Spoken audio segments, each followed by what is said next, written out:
I never believed in monsters. Not really. As a geologist, I trusted the earth beneath my feet, trusted facts and data. But after what I witnessed in the Gobi Desert, I question everything. What lives beneath the sand is not a myth. It is real. And it is waiting. 5 years ago, I was sent to Mongolia for a private mineral survey. Nothing unusual, a solo expedition with local guidance, modest equipment, and weeks of open desert ahead. My guide, Batu, was quiet, traditional, and deeply wary of certain places. He would touch the ground before walking, whispering words I didn't understand. On our third night, we set camp near a stretch of cracked stone and still sand. I noticed how animals never crossed that area. There were no birds in the sky, no insects, just wind and the deep, uneasy silence of a place long forgotten. Batu warned me not to camp there. He called it a thin place, where the ground remembers. I dismissed it. That night, he placed old bones in a ring around our tent's bleached vertebrae, some unmistakably human. I asked him why, and he said only, to keep it away. I laughed, assuming it was folklore. I didn't laugh the next morning. Batu was gone. His tent was shredded, but not scattered. It looked melted into the sand. No signs of struggle, no prints, only a deep furrow in the dunes, stretching for meters before vanishing like something had tunneled straight into the earth. I called his name. No answer. My voice died in the wind. I climbed a nearby dune, scanned the horizon. Nothing. Just sand, shifting and glittering under the morning sun. I returned to camp, ready to leave, but the Jeep's engine was dead. Not drained, melted. The battery looked like it had boiled from the inside. Then I felt it, a tremor. Gentle, rhythmic, almost like breathing. I froze. The sand around my boots shimmered. Something was moving beneath it, wide, slow, deliberate, a presence. Not an animal, not a trick of the wind. I backed away. It stopped. For the next 48 hours, I stayed near camp, rationing water, trying to repair the radio. The sun scorched my skin. The nights were worse. The quiet became suffocating. I began to hear a sound, like clicking faint, mechanical, almost like teeth tapping stone. It circled me as I tried to sleep. On the third night, I awoke to silence. My flashlight flickered.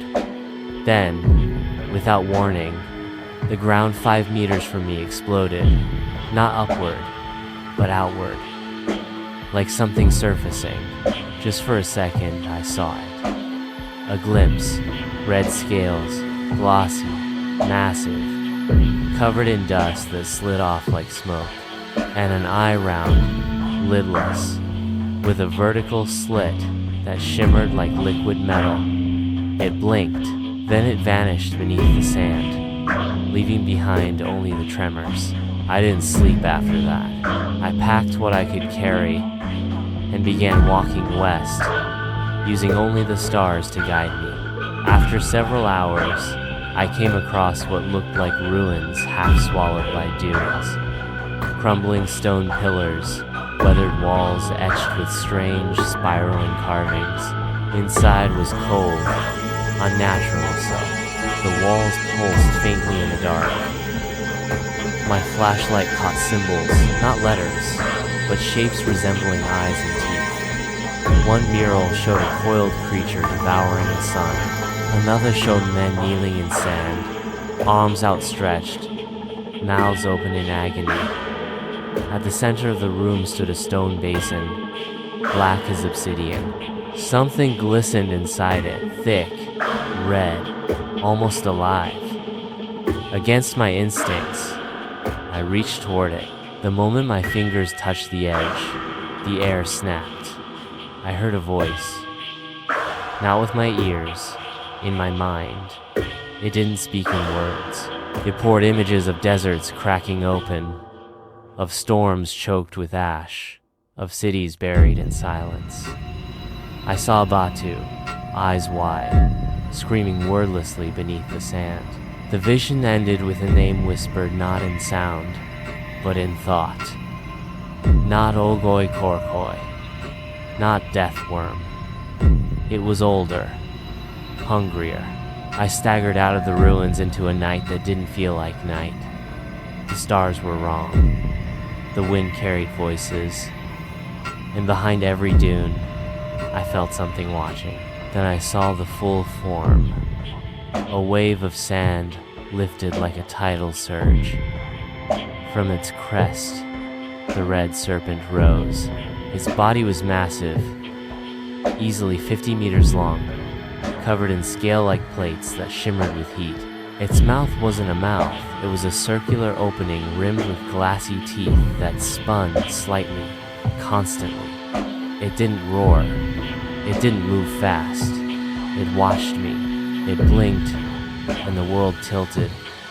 The sand beneath me pulsed again, and then it sank, slowly, deliberately, back into the earth, like it was satisfied, or sparing me. It collapsed.